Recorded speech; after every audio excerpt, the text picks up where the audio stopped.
Hello. Welcome to Let's Draw Goths live. My name is Ben. I'll be drawing Goths.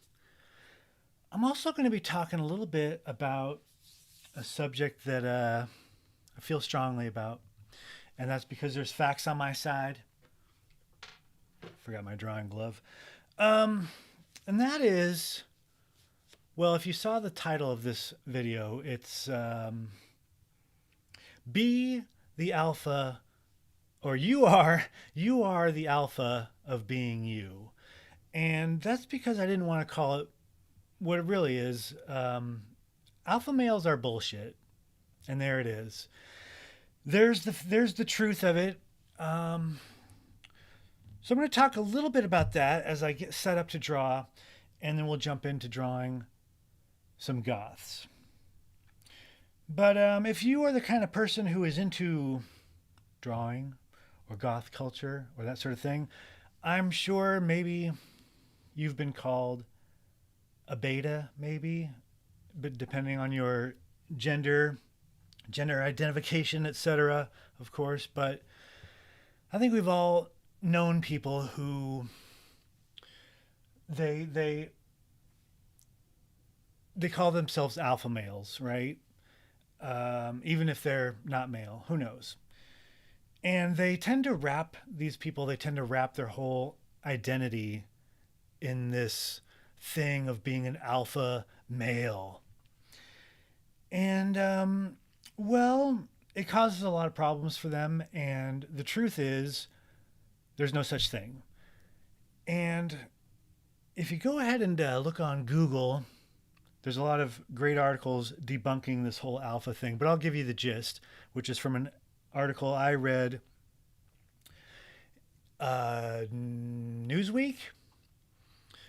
They published an article in 2016 when Donald Trump had just been outed with this tape of having preferences for how he grabs people that he's interested in. You remember that? Sure, we all do. And his son came out in his defense and it was like, ah, they're just alpha males being alpha males. That's just how they talk. Oh, pops. And so that prompted this article and a little bit of back information. Alpha males came from this idea that came from observing wolves that were in captivity. This researcher named Meck was watching wolves in captivity, and he noticed that one would like take charge, and they would like battle it out with violence to see who is in charge, you know. So then he wrote this whole book about it.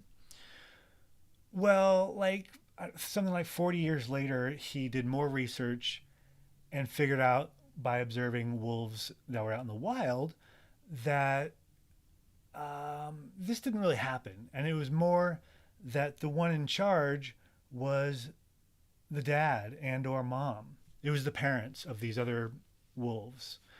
And there was no like battle to the death, you know, trial by combat to see who was in charge of the wolves. Which means this whole idea that comes from this book and these things that started in the 70s, this talk of being an alpha and being the leader of the pack, there's nothing to it scientifically.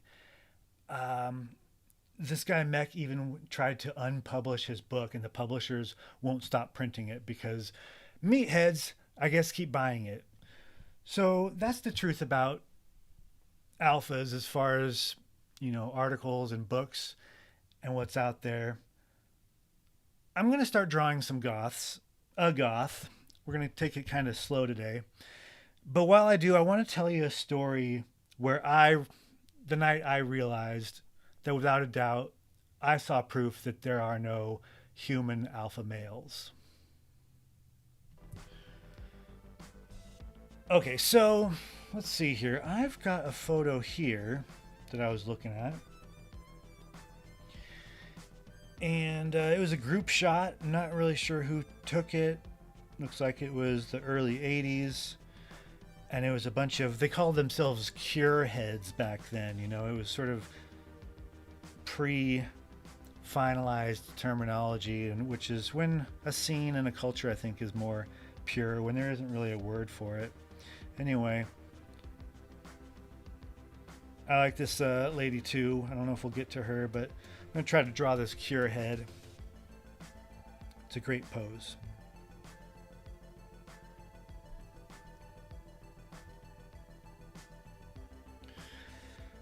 So I'm going to turn this off because it's distracting me with the monitoring. I apologize. All right, let's see here. What I like to do when I draw is kind of take in a photo for a minute and then see what I can do from memory first. And I'm going to try to make it smaller this time.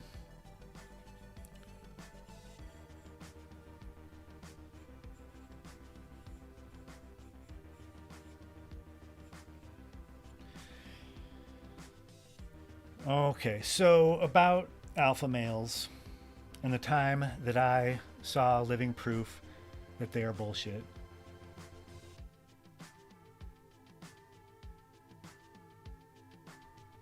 I want to get this guy's pose just right because balance is very important with this sort of tricky pose.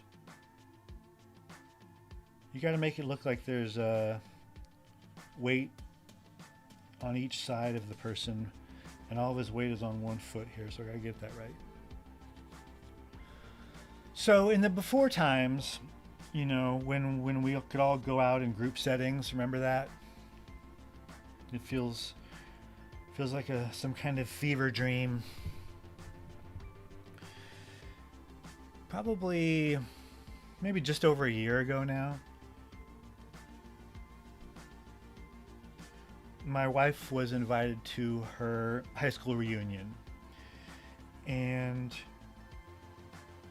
she actually went to high school where we live, same town as where we live now. She's bounced around all her adult life. We lived in the Bay Area for a long time, but we all ended up in the California foothills. So we could settle down with a family and buy a house and do all that stuff, and this is where we could do it. Well, the thing about this area is there's a lot of toxic masculinity, right? There's a lot of guys that are caught up in this lifestyle that they've been sold of if you buy the biggest truck with the biggest tailpipes, maybe one that's mounted up top so that you can go underwater basically, you know. You can drive underwater with your cool off-road vehicle, and then you get the hat. It's got to be camo. Maybe it has your political thoughts on it. Are you starting to get the idea? Maybe some work boots. And that comes with a lot of its own baggage, a lot of problems that we can get into later that I've noticed just from being at the grocery store. But anyway, so a lot of these guys, you know, if they grew up in this area, you know, they're kind of subscribing to this whole lifestyle a lot easier than us transplants, or maybe the odd Addams Family-esque people who were the weird ones in school. I'm sure there's a few of those kids out there now, but for the most part, you're getting the idea of the kind of dudes who grew up around here, okay? They might have a birthday party that's themed after John Deere tractors. You know what I mean? These kind of guys. Anyway, we go to this high school reunion, and there's the whole spectrum of people at this thing. A lot of people, you know, dressed up. A lot of people in suits, even. And a lot of guys who don't want to own anything that could be considered dressing up.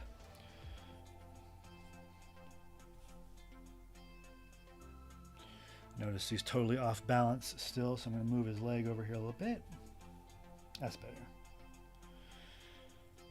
Okay, so the point is, I couldn't help but notice that, wow, even for like a big high school reunion, nothing to do with your income status. I'm sure these guys make a lot better money than we do. A lot of them own like construction companies and whatnot. But they can't dress up is the first thing I noticed. They got the baseball hats on still. They got just like maybe a button-up flannel, jeans, and work boots. All right. But the point is, what does an alpha male do? If this guy considers himself an alpha male, this guy that we're checking out at the high school reunion, what drives this guy? What does he plan on doing, accomplishing, winning, right? He wants to be the leader, right? An alpha male is going to be the leader. And the alpha male is going to get the lady, the opposite sex, whatever, right? They want to lead and they want to mate. That's the driving forces of being an alpha male. And let's be honest, you want to lead because you want to mate, right? There's really one motivation. If you're the top dog, you're gonna pull that top tail. I don't know. That's their thinking, as far as I understand it. Okay, so I just wanted to have a little gesture drawing of this guy, so I make sure I get the proportions and the balance right. And as you can see, he's very sketchy and hairy. And you can look at my previous video where I'm still doing it wrong that way, but I manage. Okay, I'm going to lock this layer. This is Adobe Fresco, by the way. And I like it because it can do very handmade looking stuff without all the dipping of pens and paint and washing brushes and stuff, which doesn't really work out too well when you're working live. All right, so I'm gonna pick my favorites. I've got some pens that I like. Check it out here on a new layer. All right. So there we are at this high school reunion. There's the whole spectrum of people, your top dogs, your oddballs, your former oddballs who are still kind of oddballs. Everybody kind of for the most part is who they were in high school, I think, in a lot of ways. With a lot of evolution, of course, and a lot of self-acceptance, hopefully. But,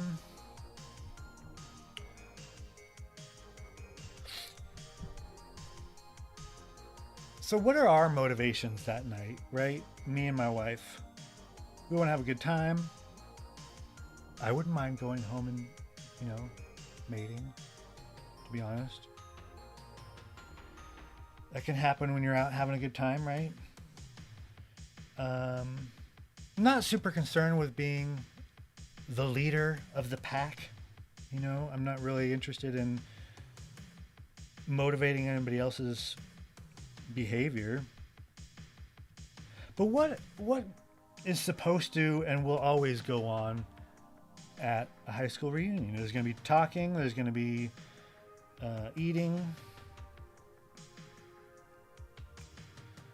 You know what? I'm going to move this photo down so I can see and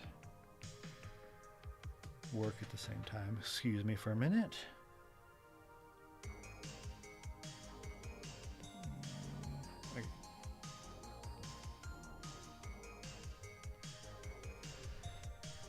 I guess what I was thinking about when I was at this thing was people are going to eat, they're going to talk, they're going to get a little drunk probably or more, and they're going to dance. That's what happens at every high school reunion. It's just going to happen. People are going to end up on the dance floor. So I started noticing, we're already out there. And me and my wife are the only people out there on the dance floor for a while, um, dancing. And the lights are still kind of up. Is it still the same? No, that's the wrong brush. Okay. And that I think is kind of an intimidating thing for a lot of people to do, to be like the one and only ones out on the dance floor. But there we were. We didn't care. And I'm noticing, looking around, that nobody else is dancing, including these alpha male type guys in their work outfits. Not workout outfits, you know what I mean. They're construction site clothes. And I just thought, well, if you guys are like the alpha males, aren't you supposed to be the leaders? Shouldn't you be the ones that like get out there first and say, hey, everybody, this is the thing we're doing tonight. This is a high school reunion. We're gonna dance. Everybody's gonna dance. So we're out here doing it first. No, they didn't. They didn't do that. That's fine.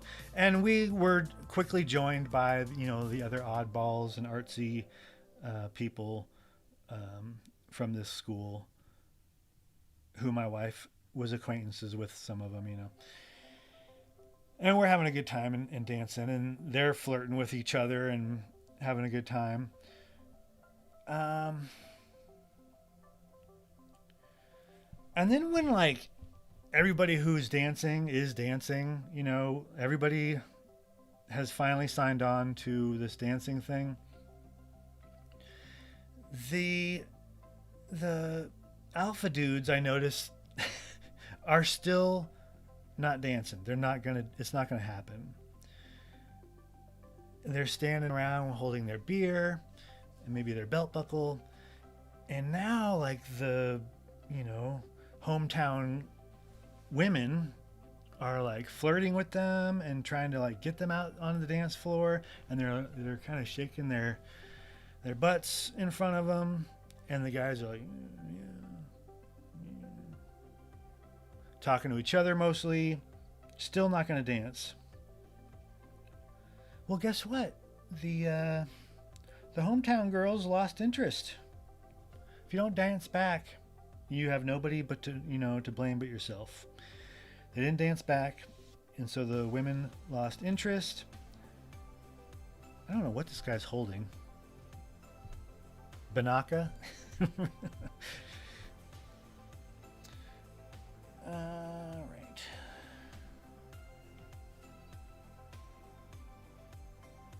So, we had been partaking, having a good time, and I was in a thoughtful place, I guess, and started thinking like, okay, these guys weren't the leaders. They didn't get everybody out dancing in this setting. They were not the leaders. Now they're not sealing the deal on anything. They're losing out on the mating portion of their alphaness.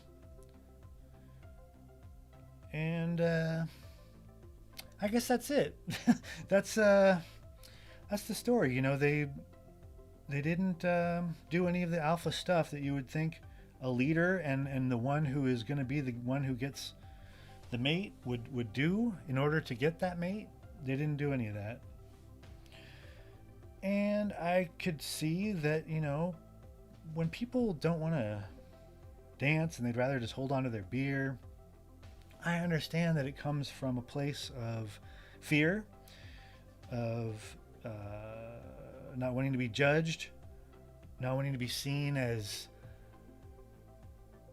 maybe it's seen as kind of homosexual, sort of gay to dance. I think a lot of guys still hold on to that idea, so they just couldn't do it, and they missed out. I think they would have had a better time.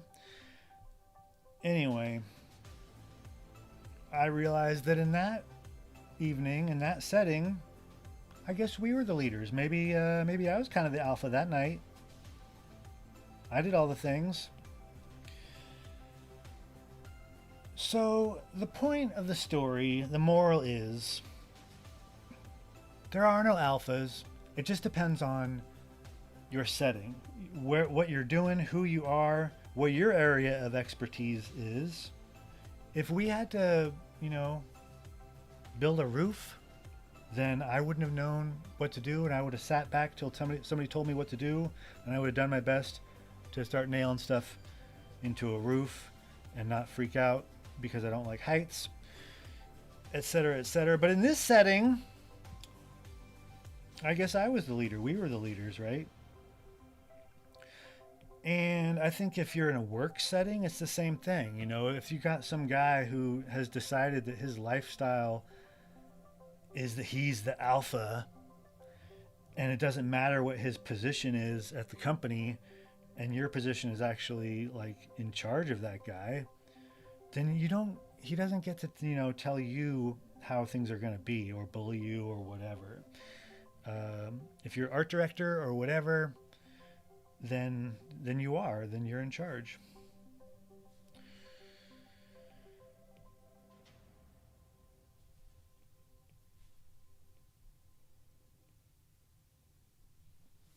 Got kind of sloppy on his boot here. Let's fix that.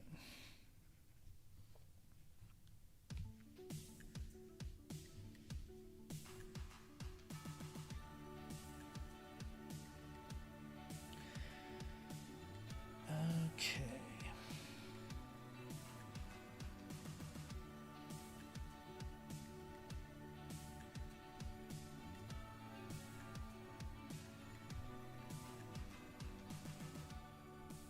I guess that's all I have to say about alphas. I don't really have any other point. But what do you think? Were you ever in a position where somebody was sort of trying to assert their power and manipulate you into doing a certain thing or feeling a certain way or relinquishing control?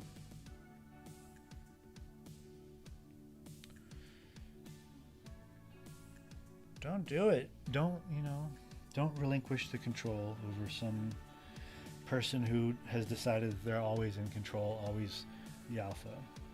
Because a lot of settings for them are going to leave them feeling unsure and scared, just like you might in some instances.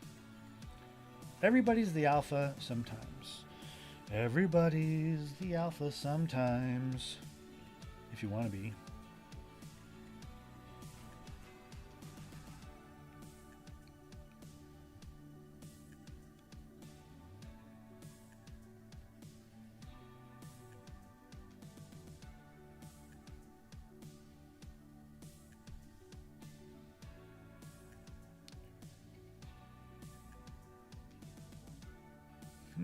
Okay, what else do we want to do on this guy? Better do his face. I'm going to take a look at it here.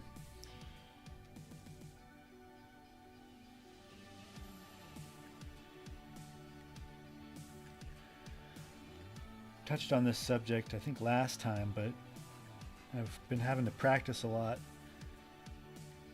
with figuring out the difference between somebody's like facial structure or coloring versus what is makeup, and trying to make sure that the drawing shows what is makeup and what is a person's actual structure.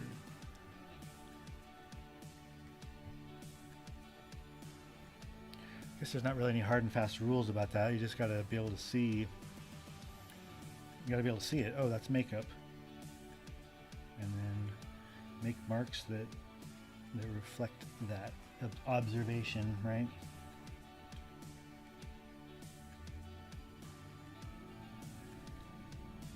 I've got my setup, by the way, so that I can tell if there's a problem, which there does not seem to be.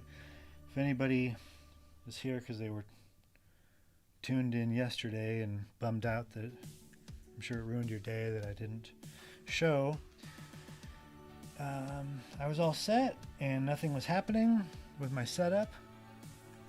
And then I heard a noise outside, and I looked, and there was some sort of workman out front with a hard hat and a cable being run down into the street, and whatever he was doing seemed to have messed with the internet for most of the day. So that was unfortunate. But I was able to go out and talk to him, and he's going to take care of my manhole. I guess it's not my manhole. It's a work hole, first of all, right? And it's outside of our house. But we have a manhole, work hole problem, and it's been a problem since we moved here, where every time anybody drives by, the manhole, work hole goes dunk dunk, dunk dunk. It's like every 40 seconds it sounds like a new episode of Law and Order is starting. So I guess I realized how much it had become part of my house sounds, and I started really noticing it and not being able to not notice it every time. So I asked him about it, and I think our Law and Order sound should come to an end. I don't think I've even heard it today. Maybe he already fixed it. So good news on the work hole front.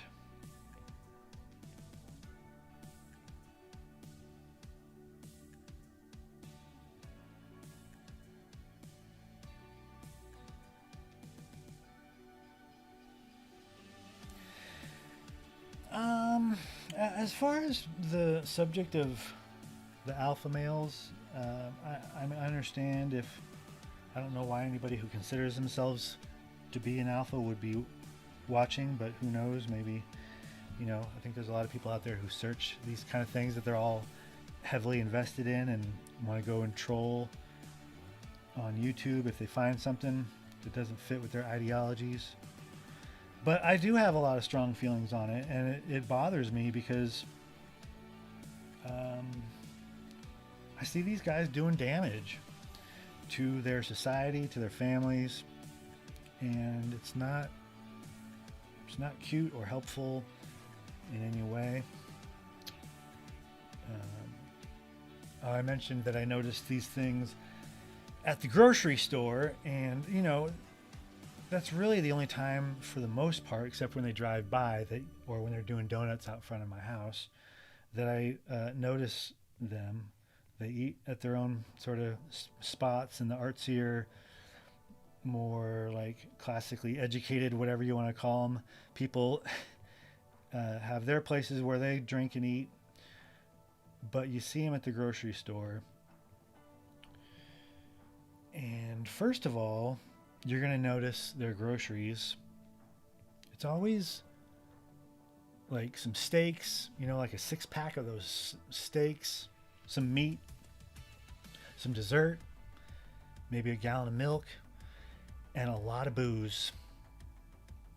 It's going to be a lot of 12 packs and whiskeys and etc. And I just think that it's not a coincidence. There's a connection between people who see themselves and need to be this certain masculine way to where it takes over their entire identity, and a need to drink themselves to death. And I'm not sure what that connection is, but I do see it. The other thing I can't help but notice is they're the ones without the masks. Can't do it. It's just too weak looking to wear a mask, to do the bare minimum to protect your neighbors and yourself. People who are not as healthy as you can't do it. And it's a real problem around here. It's a problem because of these kind of cats, and because there's a lot of like hippie anti-masker or anti-vaxxer types around here too. So we kind of get it from both ends on that, and it means that I don't even really feel good about taking my kid to the park. They're like, it's outside, it's fine. Are you sure? Are you positive it's fine for everybody? Could we have one park where they just leave that park alone and take over all the other parks? No, can't do that.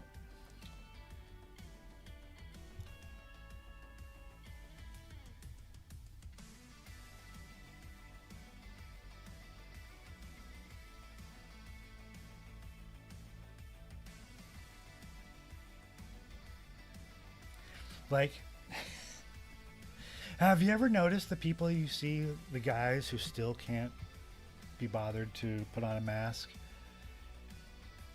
It's like half the time they have a goatee, maybe a beard, maybe the giant, insurrectionist beard. But it's like, we don't care if you have facial hair choices still from the 90s, you know?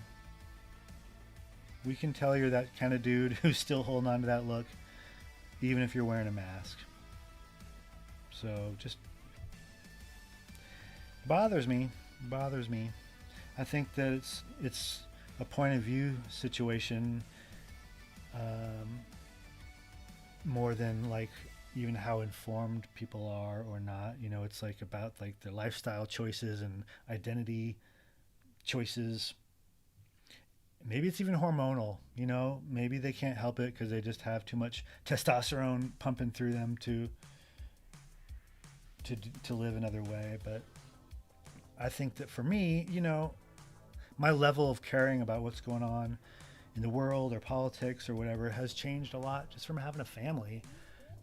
So I think maybe there's another connection actually between, people who are lonely, who don't have anybody for them at home. Maybe those are going to be the ones who are more likely to be acting like that, because they got less to lose. Sad. I don't know how to fix it. All right, let's see here. I'm going to turn off this underdrawing here. Make a new layer.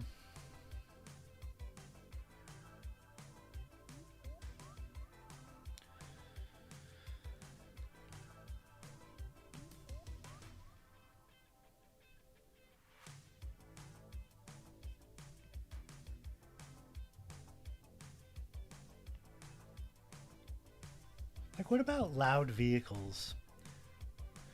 I think I've got my issues with anxiety or even just being distracted by stuff like that. Irks me because maybe I'm thinking about something or working on something, because I always am. And when a giant motorcycle or a monster truck or muscle car goes zooming by, I get like distracted and then I'm like mad. But also, I think it was in the book The War of Art, by Pressfield, I think.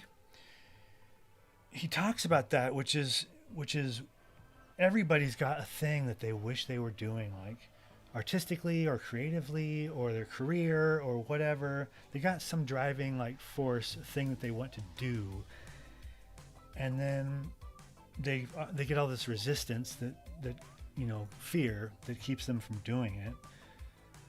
And then what happens is they lash out, and they're mad and frustrated, and then they might even seek out attention in other ways. Like, you can get attention for doing good things in your world. People will notice. But if you're not doing anything like that, there's still like a desire for attention in people. And I think that is what I'm not a psychologist. I just play one on YouTube. But I think that when you wish you could get attention from doing good things and you can't, you just lash out and do. Hold on, I need to adjust my brush here. You might need a loud vehicle to get attention, because you can't offer anything else, and that sucks. Sucks for them, sucks for me.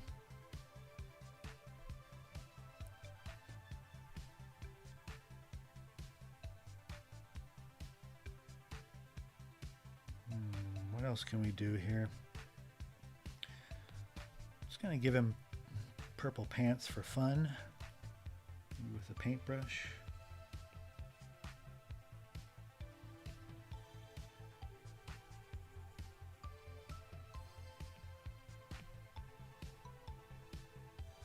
I don't mean to judge or make generalities, but I notice things, and I think that that's part of being creative, being an artist, is you're going to notice things and notice patterns. And I'm not as surprised as often as you'd think by this kind of stuff. Ugh.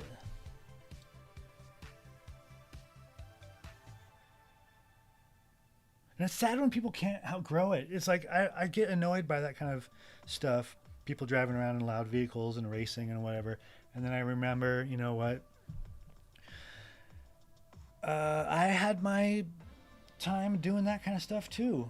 And I drove a Toyota Celica, but still, my friends were all into that sort of thing. And so I got caught up in trying to race people and assert my masculinity. What's happening here? So I don't judge too harshly, but I guess whatever stage you are in life, you just can't understand why anybody else isn't there, right? Oops. I'm just talking out of my butt at this point while I try to color in this guy. Why is... Oh. Okay.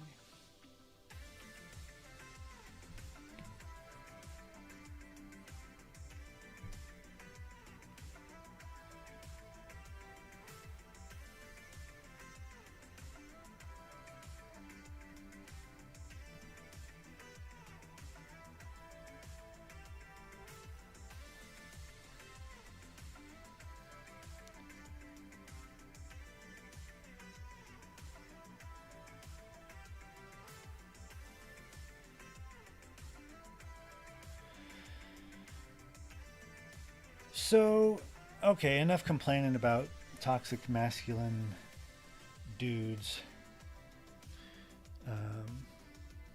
One more. And then we'll get into the positive. How to take all this and turn it into a positive for ourselves, I swear. But I just thought of the fact that, okay, my wife grew up around here. I did not. But I do have some personal experience with this town. It's very rural, not urban. It's very rural. It's very 4-H, you know. And so when I was, let's see here, when I was, okay, still getting used to this app a little bit. I apologize.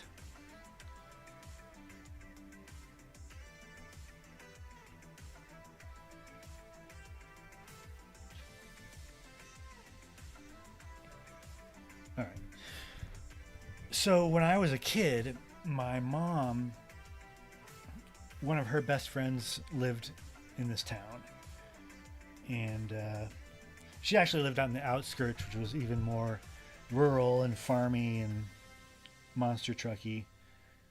I had never even seen downtown until I was trying to move here.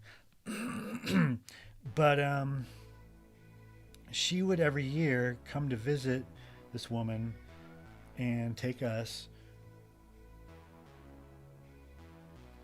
and we would go to the fair, the county fair. Well, okay, first of all, one time, I don't know, I was like 13, 14, I looked around and I was getting to the age where I could notice this sorts of thing. I went to a junior high, which is now called a middle school, that was very, very diverse. Everybody was there, racially. And I looked around and I was like, where are the black people? Where is anybody who isn't white? And this woman said, well, there's no community set up for them. And in my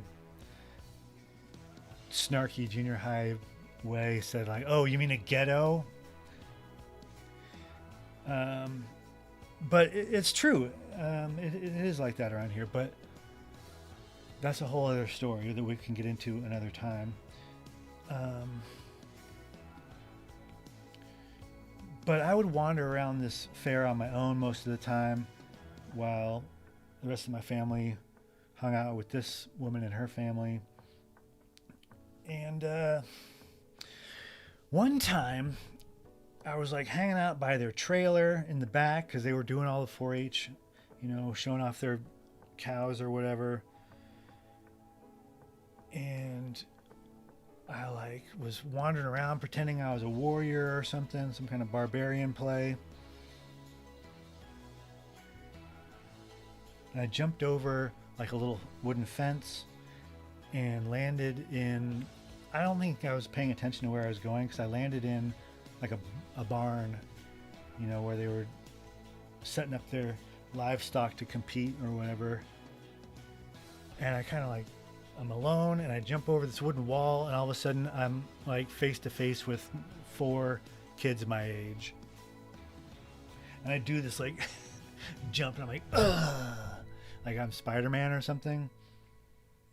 And all of a sudden I'm face to face with these 4 kids and they looked at me so confused. They were all wearing, the 4-H kind of outfits with the big dirty boots and everything.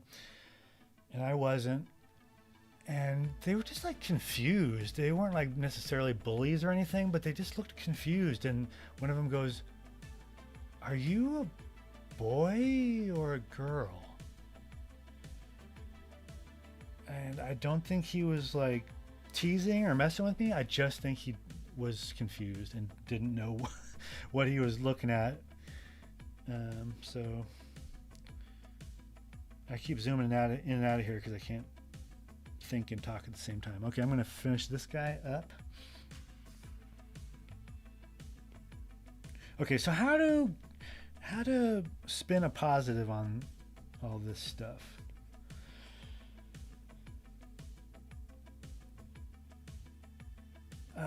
I was watching YouTube like, I don't know, maybe a year ago, and this commercial for the master classes came up. And it was for Steve Martin's like comedy writing class or something. And he's talking about stuff and being you and everything. And he said like, in this world, there's room for you. There's room for you to do your thing without worrying about like, is it too close to what else somebody else is doing?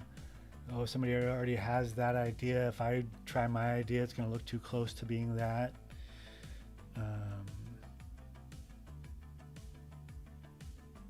There's not enough like interest in this thing that I'm passionate about for it to be worthwhile for me to do this thing that I want to do. No, there's room for you. And honestly, I started getting pretty misty-eyed. I don't think I openly wept, but it was close. Got a little blubbery. I was like, thank you, Steve Martin, because I was feeling like that was not the case, that there was not room for me to do the weird projects that I want to do. And I'm just mostly zooming in and out of here because I think he's pretty much done. Oh.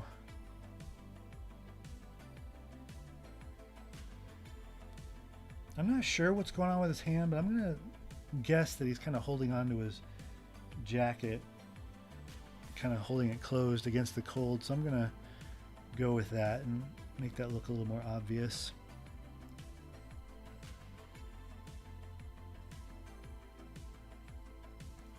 So anyway, there's room for you. And I've learned that very slowly over my adult life, that the things that I'm interested in, shouldn't feel guilty over the things that you're interested in, or that they're dumb or not worthwhile or too convoluted. I changed the position of this guy's other hand, but I think it's better. Have you ever noticed everybody when they're like a beginner, they always draw that hand from that point of view where it's like the Hulk fist like coming right at you, like So I try not to just draw hands like that, since so many beginners tend to draw every hand that way. It's coming straight out at you. Try not to do that.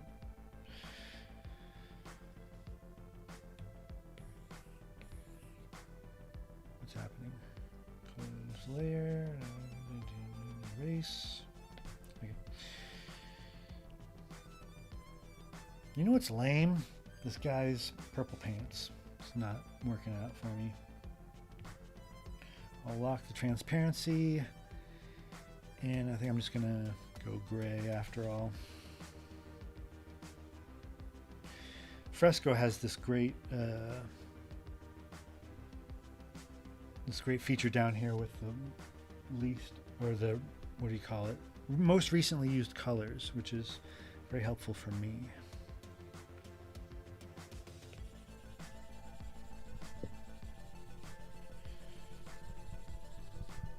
This is kind of an advanced trick, but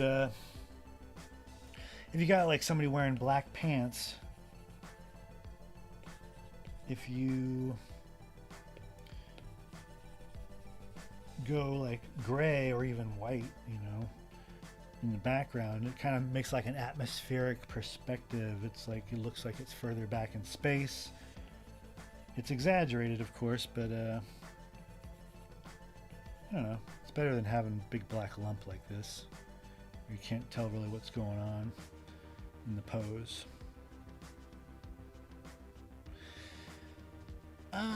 Still too purple.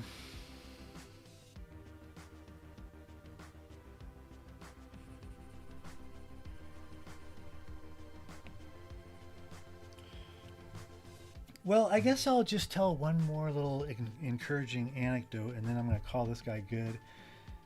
I've got actually a couple new ideas for shows that I'm building assets for. It's called Assets. If you've ever worked in a production environment, you build assets.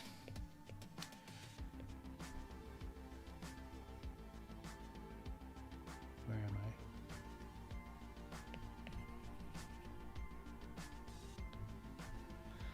I? Anyway, I'd like to start putting that stuff into some sort of form where I can actually publish it here on YouTube.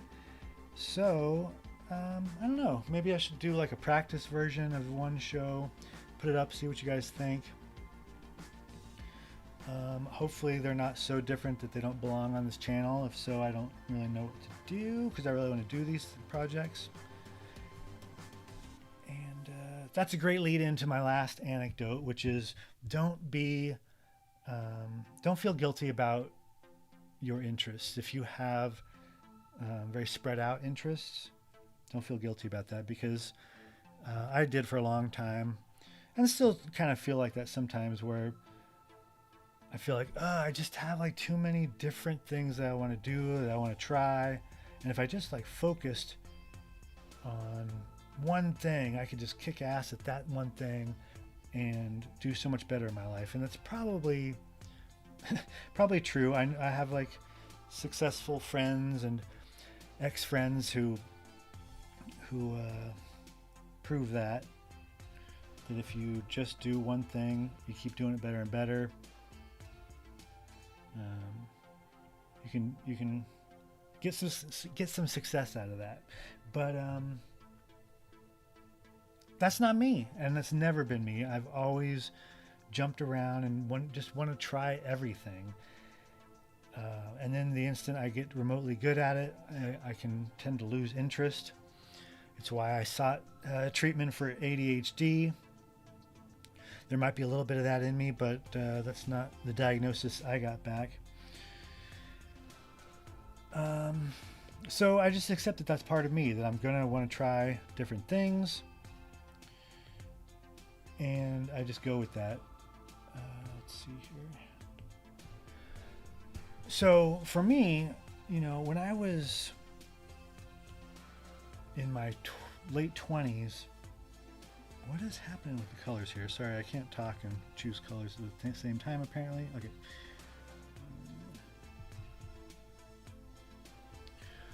When I was in my late 20s, I got obsessed with making my own music, and I've never been a musician. I still can't figure out how to make anything happen on the guitar or the piano, really. But in the late 90s, uh, all the software started coming out, and computers were getting to the point where you could really do cool things with music. And it's not anywhere near what you can do now, of course, with even just the GarageBand on your iPad is just like, I wish that I had that in the late 90s because it's just limitless. But there were these apps where you could like, um, I don't know, it would be like loop based. You just get these loops and beats, and they'd all be kind of canned sounds. And there's one that I had that was just like skinny puppy sounds that I used a lot, and then I'd get sampling from movies. I love all the songs that you'd hear. A lot of industrial stuff they'd have, like Front 242, a lot of sampled stuff from movies, or Skinny Puppy would do that a lot too, right? So I just like doing that. I just wanted to pick out cool samples and have it go to some drums and bass and some synthy noises. And that was fun for me. And then I even played around with like rapping and stuff. You're never going to hear that.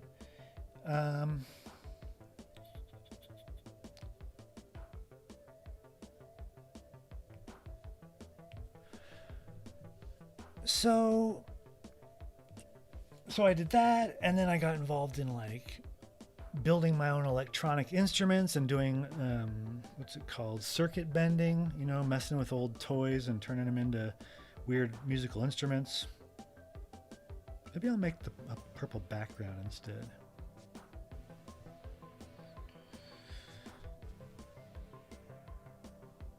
I can't even keep track of all the weird. I mean, there were some weird projects that I got involved in, just trying stuff out, sculpting stuff with Sculpey, making weird prototype toys. Can't even keep track. The point is, I went to school for animation. I'm not an animator now, stuff like that, where I would spend all this money to go to school, and then that's not even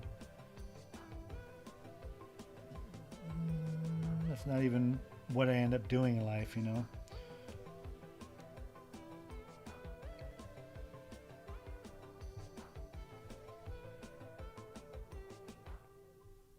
Trying to see if there's a way to put some color down here and still have that texture show through. Maybe a mix of a couple different types of. Okay. Well, you know what? Oops.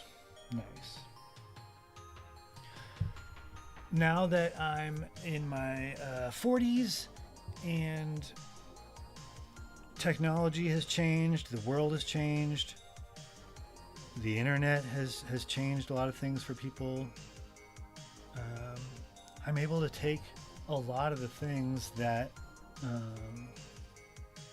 I've been involved with,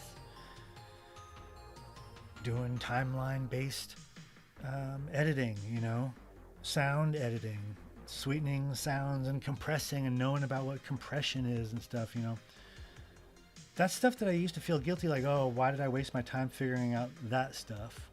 That has nothing to do with animation. That has nothing to do with illustration. Well, now I can combine all the stuff that I've been passionate about, interested in, and it's all helpful to the things that I want to do now, like make YouTube videos. Even like getting involved in stand-up comedy. I did a lot of, open mic stuff. Never was very great at stand-up, but I tried a lot because I just love that world. I love the stand-up comedy world. I want to be friends with stand-up comedians. So I thought, well, the best way to be involved with that whole scene is to just be involved with that whole scene, even if I'm bad. So I did that for a while, a couple of years in San Francisco, and then I was able to get like my own show. I was able to talk my way into having a multimedia comedy show at a live venue. That was really cool. That was like it used to be called the Purple Onion, so there was like a lot of amazing comedy ghosts. Look up the Purple Onion if you're interested in comedy history. Robin Williams, um, Dana Carvey, Lenny Bruce, you know, all these like amazing names came through that space. So that was pretty cool to just like be able to do something there. So that, you know, informed my ability to talk to myself basically, or talk to people in a group setting, but not really. Um, you know what? I think that looks pretty good. I'm going to leave it like that.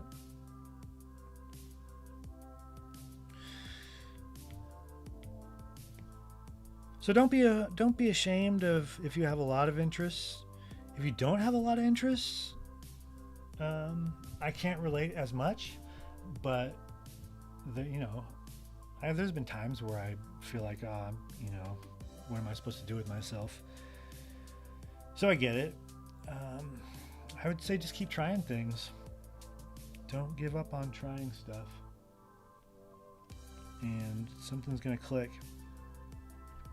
And if you feel like you've tried everything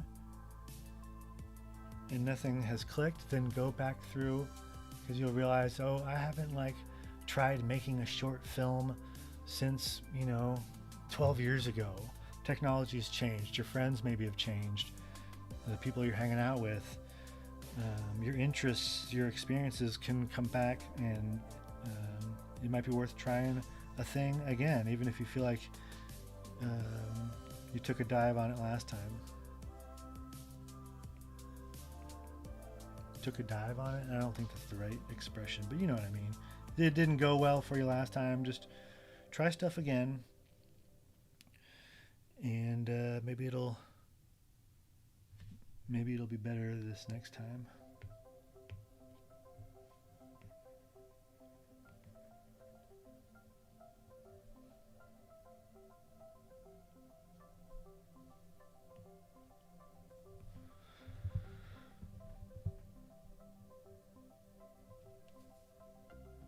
Well, I guess I'm going to call it for this time. Um, if you're watching after the fact, thank you for doing that, and check out the other videos. I'm going to start making little best of videos, so you don't have to hang out with me for an hour and a half if you don't have that kind of time. I don't know who does really, but thank you if you did. And then be on the lookout for some new stuff on here. I've got a show in the works. It's called Neon and On. For now, I don't know. But I think it's going to be a lot of fun if I can get it to work. And so be on the lookout for that. And thanks again for checking this out, and I'll see you next time. Keep drawing goths.